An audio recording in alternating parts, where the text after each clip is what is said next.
Hi, everybody. Okay, I'm just going to invite Jearnest. Oop, sorry.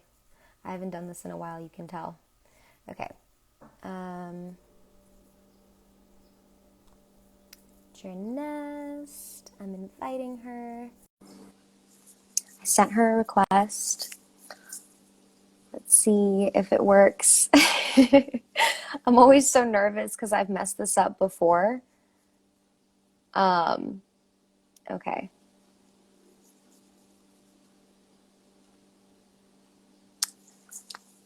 Hello, everybody. Thank you so much for joining. I know it's been a minute since I've been on the live stream, so thank you for being patient.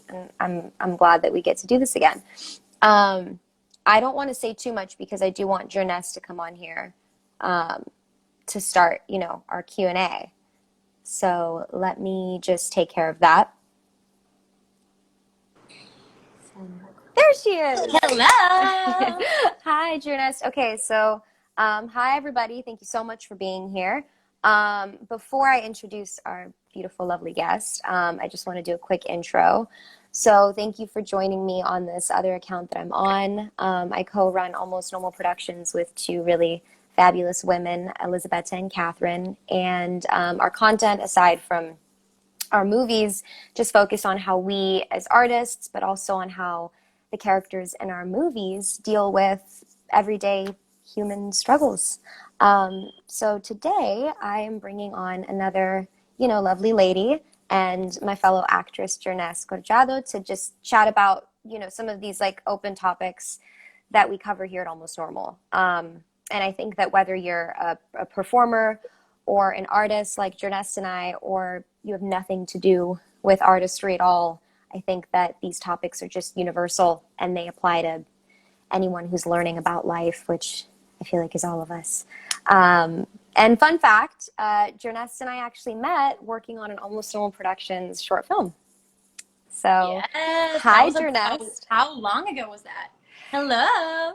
That was that 2014, I think, maybe? Yeah, yeah. Or 2013? Yeah, ooh, No, almost 10 years ago?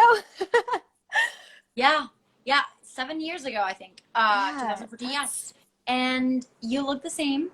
oh, I feel like you were a baby, but no, I feel like that was such a beautiful experience because it was my first short film, and yeah, I was spoiled because I got two female directors. I And know. I thought that was normal. I I thought that was know. normal.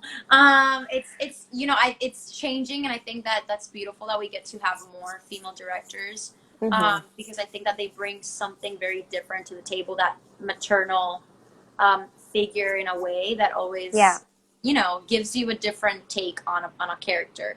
But yeah, that Hmm. was a beautiful thing, and now it turned into the movie that you just did, right?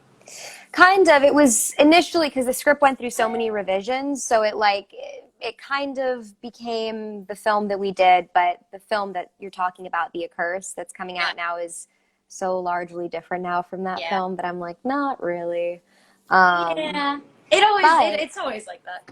I know, but nonetheless, I thought that was a fun fact to share with everybody. Jeunesse, you wanted to talk about a specific topic of ours, and I think it's interesting because almost all the Yeah. guests that I've had so far have wanted to discuss that same thing. So I'm just curious to Ooh. hear your perspective on it. So I'm Wonder just going why. to jump in.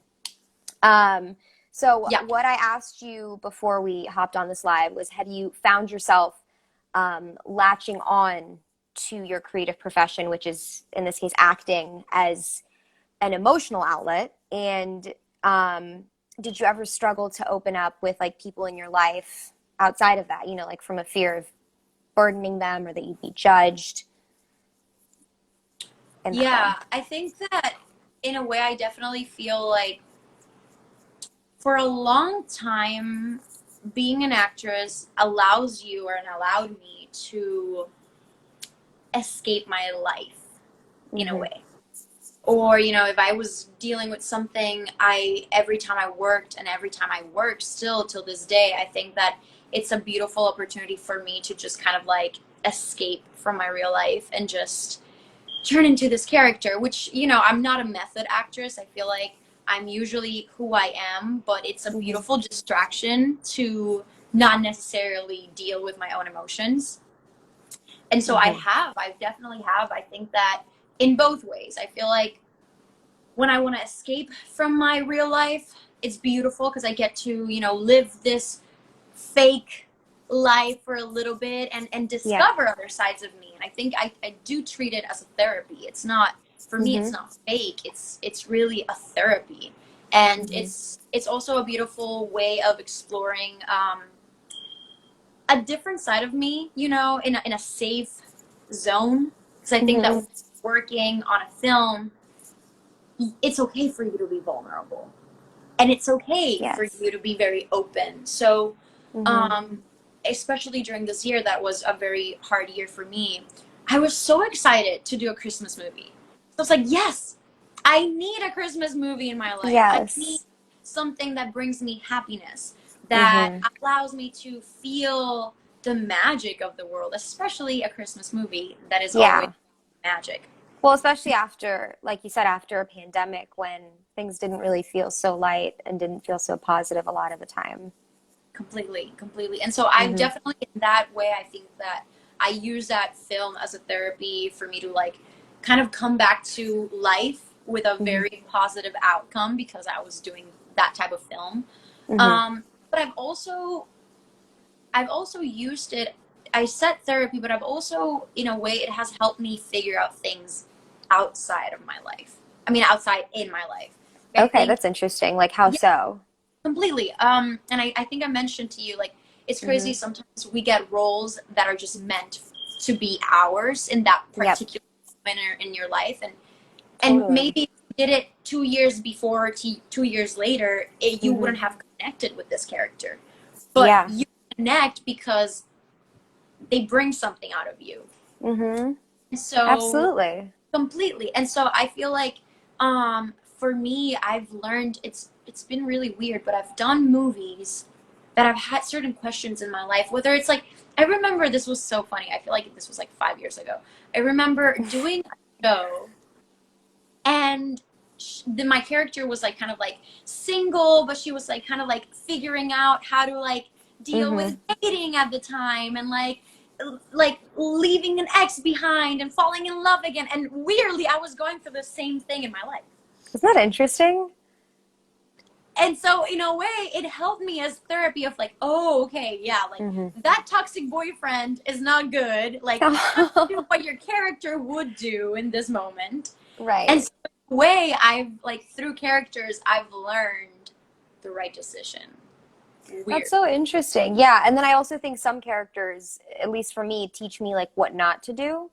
Mm-hmm. Also, like there's the because I've played characters where I'm like, they're so much more mature than I am. Like this is, I mean, not to say that like, not to say that you shouldn't bring parts of yourself to every character and that you transform into somebody completely different. But I do think that, like you said, like when you play a character, you're their advocate and you become like their best friend. Like you have to become that person, but um, you also have to justify all of their actions. And I think Complete. that it's interesting sometimes when you have to be in the frame of mind where you're justifying the actions of somebody who is more mature than you. And then also sometimes when you have to justify the actions of somebody who you would never, like, never in any normal world, connect with. And it Would teaches do you a that, lot yeah. about yourself. It gives you so much perspective. I think that in a way, that's why a lot of actors are very, I don't know, want to say like intelligent, but they're very emotional intelligent in a way, because we are Hmm. forced, or I'd like to think, Hmm. that you have to be emotionally intelligent. Like I think you so are too. forced to, yeah, you have to see things in very different perspectives. Uh-huh. And and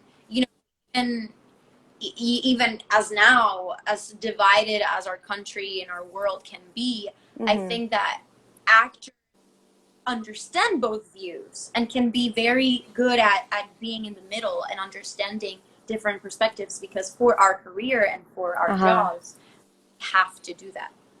No, We have to. absolutely. I think it's just And because like artists in general, like you said, like actors, artists, writers, like whatever part of creativity you're in touch with, I think you have to be in touch with your emotions more than the average person just because it's like what your job requires in order for you yeah. to, do it right.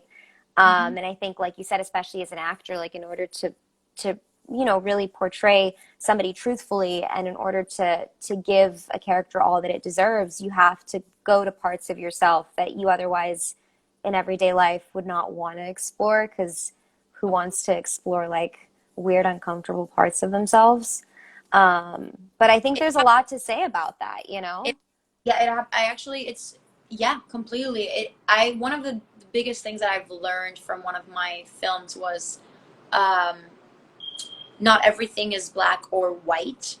Mm-hmm. There's a lot of gray areas, right? And I think that I love that because it's even something that I use when I'm preparing for a role. It's like Mm-hmm. sometimes our immediate reaction to reading something that we're not like sure about, we're like, oh, judging it, or we're like, oh, Mm-hmm. like I would not.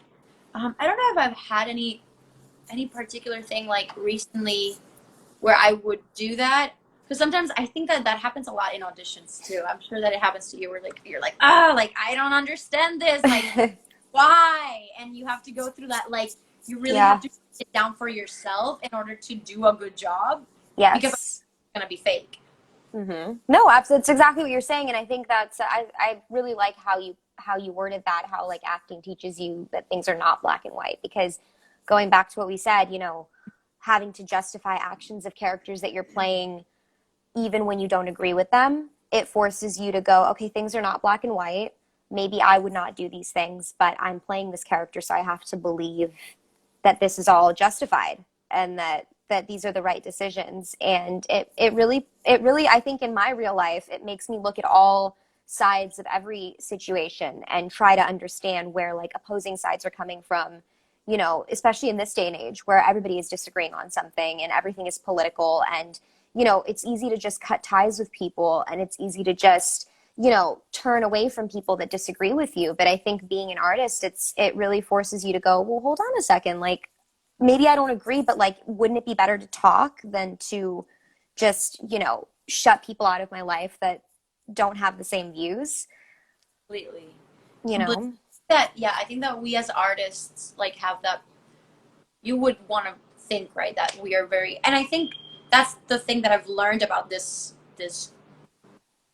art form is that Uh-huh. amount of empathy that you need to be good at it. Like, Uh-huh. I don't think that, I don't know, I don't think that you can be a good actor if you don't have empathy. I completely agree. I think that's one of the things that we talk about all the time, like within our posts and in our Mm-hmm. blogs and stuff with Almost Normal, is we talk about empathy all the time because it's such an important quality, I think, to embody just as a person. Yeah. And then especially as an artist and somebody who's trying to, if you're trying to connect with people, you have to be able to empathize. It can't be self-serving, you No. know? You can't be selfish and be an artist because your whole goal is to reach people through your message. And it's like, how are you going to do that if you're just thinking of yourself? Yeah. Yeah. I agree. Yeah. I agree. It's been a beautiful, like, I feel like it's been very, like, I've learned so much. I think that the person I am today is definitely not the person that I was like when I first started doing this. I think that, but it's Mm-hmm. crazy because sometimes, even as a kid, sometimes you can be so open, and then throughout life you can become so strong. And so this is the opposite. Like, it's been very interesting for me. When I was really young, I was very open and very vulnerable, and I still am, but I think that Mm-hmm. I've gotten stronger, and Mm-hmm. I've gotten, when you grow up and you become an adult, and I think this is not just as an actress, but as a human being, Mm-hmm. you create walls, and Yes. you start, you have this shield around you, and you are a little smarter and a little and more analytical. And so in a way, it's always, I feel like I always have to remind myself, okay, let's go back to the That's such a great point. That's such a great point. I mean, you know, my mom, you know, she's Yeah. like my mentor and she's directed you. And Hmm. she has directed me since the age of 7, like, you know, since she's been my coach, my mentor. So she's seen me completely uninhibited. And then she has seen me grow up and go to high school and graduate high school and build up all those walls. And she herself has been like, what happened to like when you would just, I would say, go make a fool of yourself and you would make a fool of yourself? She's like, why does it matter all of a sudden? Like, bring out that inner child. And I think that's such a, I haven't heard somebody say that like the way that you just did. And I think that's so important to be aware of. It's yeah, and I think that's just a very big lesson for everyone. For Mm-hmm. every we take like we take ourselves so seriously as we grow Mm-hmm. older, and especially through social media, you want to be Mm-hmm. perfect and all that. And I think like that's my biggest struggle, and not my biggest struggle, but I think that I'm continually wanting to be aware of that, and especially vulnerability. I think that a coach told me that, and that was so crazy. I saw him recently, about maybe 4 months ago, and I Mm-hmm. was doing a scene. And before, when I was a little kid, I would cry like nothing, and I would be so open and so vulnerable. And then he was like, "Wait, but where are all these emotions that you had? Where did they go?" And I was like, "Oh, maybe I'm blocking certain things in my life." Yeah, Maybe like all of a sudden, right? completely. And so then it's also, I've been, one of the things that I'm becoming more aware as an actress is like we have so much power over our emotions because Mm-hmm. that's our tool. Yeah, So that's your I'm only tool. cool. So even that, I'm like, I've been finding very interesting, and I've wanted to talk about this because I feel like there's not enough conversations about the process of an actor from becoming becoming a character and then leaving it, and then like how you're dealing with your emotions afterwards. And Yeah, you I could, that's interesting. You're right. you don't, and sometimes like you have the power of manipulating your emotions. And it's great for Yeah. a job, but then what do you do in your real life when you're like, "Oh, I'm great at just Mm-hmm. this behind me. And I'm so Yeah. great at, like blocking this and blocking that and blocking this." Right. You can easily go back to just blocking things out. It's Yeah, like, and you're oh, like, I resurfaced all that for the role, but now I'm not going to deal with it because I'm done. Yeah, that's super. I've never even thought of it that way, and I've done that almost on every project I've worked on. you have you because we use that, and and it's great, and it's what makes us good at what we do. But it's always like I've Hmm. definitely talking about about this with other actors, because I think that it's a conversation that we don't talk about much. Hmm. um and it's very important. I think like now that we're talking about mental health and like the importance of that, I think it's Uh-huh. also to say, hey, like as an actor, you kind of like do whatever you want with your emotions. Let's see how Yeah. like that affects you, because we don't really know. Well, what do you know, like, because we're both creative and we both sort of have these emotional outlets ingrained in us. What advice would you give to people, like anybody that's watching this who is not in a creative profession, who is just who's in, who's completely outside of any kind of artist type industry? What advice would you give to somebody who isn't using, that as an outlet to explore The their emotion, you emotions? mean that act? Yeah, like Yeah, somebody I would who's say not like within a creative industry, like how would they be able to explore their emotions in a healthy way? Because I feel like sometimes it's self-explanatory when we're talking in terms of like actors and writers, but what if it's like I don't act, I don't write, like I have, you know what I mean? I oh, have a job I that's have like completely unrelated. this. Right. Yeah, I feel like more than anything, I would definitely say to write things. Like the biggest thing that I've learned is to Mm-hmm. write. To write. It's like journaling. This sounds, yeah, journaling. Mm-hmm. I journal a lot. I have like tons of books, and it's tons of notebooks, and sometimes I just write whatever I think. I don't judge myself in the process. Sometimes when I'm going through things that I don't necessarily understand in the process, Mm-hmm. by you all that are like tuning in. I haven't been able to read anything that you're saying, but thank you so much for all the support. And I hope that this is helping you guys in any way, in some sort of way. I've been keeping up. You've got lots of love. Yeah, yes. So, but I definitely love journaling because in the moment, like I've been writing things like out of an emotional, I'm full of emotion, or sometimes I don't have any emotion, but I just write, and Right. so really I go back to it and I'm like, oh, this is how I was feeling, but I didn't know, and it's just a Yeah. right, like a good way of just like word vomit in a way. Definitely. I journal all the time, so I completely feel you there. And I think that I have friends like one of my best friends is the complete opposite of me, like going to med school, like you know what I mean, like just not not in any way in the same type of creative profession that I'm in. I think everything's creative in its own way, but you know, in that sort of obvious like actor type that we're talking about. And I bought him a journal for his birthday, and I was like, oh, be open to it. I'm like, this isn't just me as an actor or a songwriter. I'm like, I promise you, it's a beautiful outlet, like for anybody. Like, you don't, what's great about it is you don't have to be good at it. You Like, you mean the note? don't, yeah, like Not a journal, journal. you know, like a notebook. I'm like, you don't have to be good at it. I promise. Like, you can literally, like, nobody will read it. You can literally just write whatever you want. And then suddenly, like, you write how you feel, and then you kind of feel better. It's the best therapy, I swear. Yeah. Like the thing that has helped me the most. Absolutely. Mm-hmm.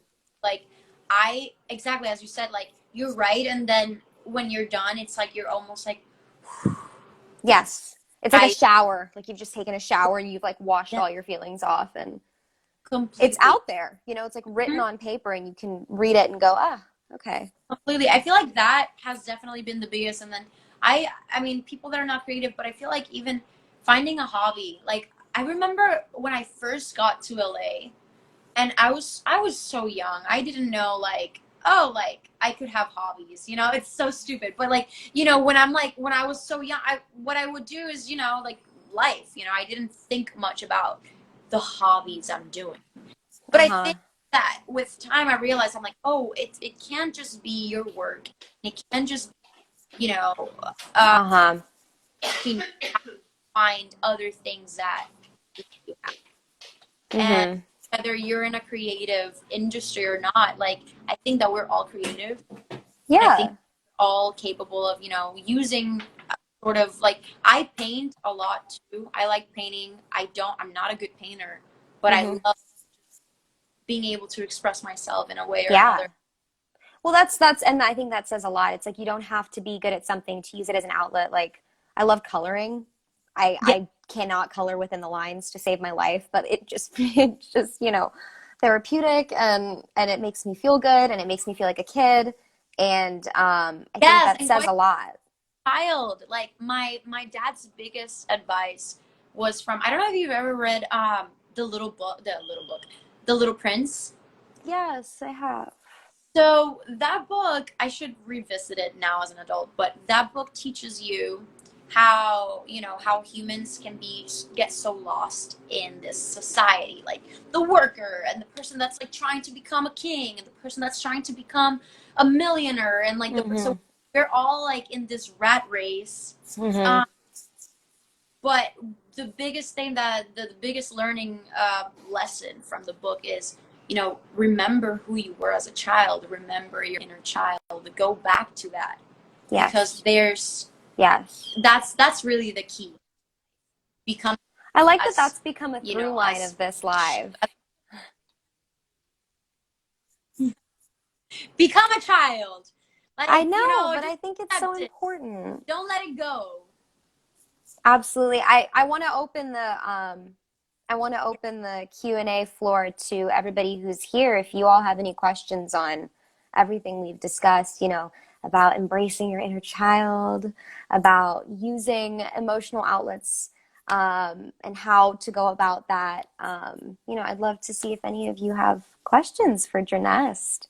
I'm kind of also going back and No, I'm just, not reading. yeah, Child is really important. I know it's it a type really. of therapy that's necessary for mental health. Absolutely. I think that was referring to when you talked about journaling. Yeah. Everyone conquers their emotions by their own superpower. I love that. I like that too. That's so cute. I really like that a lot. I'm gonna pin that. Absolutely. That is very true. Confidence, yeah, grows as you mature, for real. Yes, it does. But like you said, it also can inhibit you in a lot of ways from, Exactly. Exactly. Because from sometimes putting those walls down. people get when we get broken, when we like get, whether humiliated by something or Mm-hmm. heartbroken by a relationship or something, I think that people get stronger and I think there's so much strength and vulnerability, and that's Mm-hmm. something that I learned Mm-hmm. on. Like, oh, Yes, it's okay to be vulnerable, and that doesn't make you weak. not at It's all. okay. It's the opposite, if anything. Yeah. Yeah. Yeah. Yeah. Let's Jernez, thank you so much for thank you so much to doing you. this live stream. Like, this has been really wonderful. Like, for me, I hope everybody, I've enjoyed this conversation, so I hope everybody else has. So, to everybody watching, thank you for joining me and Jearnest in our live stream today. And, feel free to follow this account because we cover topics like everything Jearnest and I have talked about today Mhm. all the time on a weekly basis. So you'll see a lot of posts like this and updates on our upcoming horror movie, The Accursed, that Jearnest also mentioned earlier. And I'll be hosting this Wednesday Q&A from here. So, You. Thank you so much for doing this. And yes, follow Almost Normal Productions because they're awesome. They're always creating amazing content. I'm thank excited you. what you guys, well, ladies, have in mind for the future. I want to know more about what's happening with the film. I I will don't know. tell you all about it. Yes, please tell me everything. And I know that Yes. someone asked something. What was your childhood dreams besides your present now? And I feel like in growing up, I've lost a lot of my inner child, like your Mm-hmm. old self. Curious and confident to explore. I feel like I just want to. Do you want to answer that too? I think go ahead, go for it. I did not see that coming. I'm glad you caught it. Um, what was your childhood dreams? I feel like, I always talk about, the importance of dreaming and the importance of like really believing in yourself. And for me, I am doing what I've always dreamed. I wanted to always be an actress and a Mm-hmm. performer. I wanted to be a musician when I was younger. I got so scared, I never did it, and so I'm finally doing it. Yes, you Um, are. yeah, but it's just one of those things where, so I kind of want to just use this question to say, believe in your dreams, do everything that you want to do. It's never too late to dream a new dream. It's never too Mm-hmm. late to explore something new. You can be 80 years old and still have so much to explore. And so I think that going back to the inner child, don't lose that, because I think that inner child is the one that believes unapologetically. Absolutely. That's so beautiful. Yeah. You're So right. That just inspired me. I'm like, oh, my inner yeah, do it, child. do it all. There's nothing, especially after a pandemic. I think that there's no excuse. We have to just fully, like, explore everything that we want, do all our Mm-hmm. dreams. There's Mm-hmm. no fears, nothing. You really need to do it all. I feel like this world is very magical, and you just have to explore it and do what makes you happy every day. You know. I think those are great words to live by. So thank you. Bella, I love you. Say hi to Much everyone, love for you. Mwah. and thank you so much for having me. Thank you guys. Thank you, everybody. Bye. Mwah. Mwah. Bye. Take care.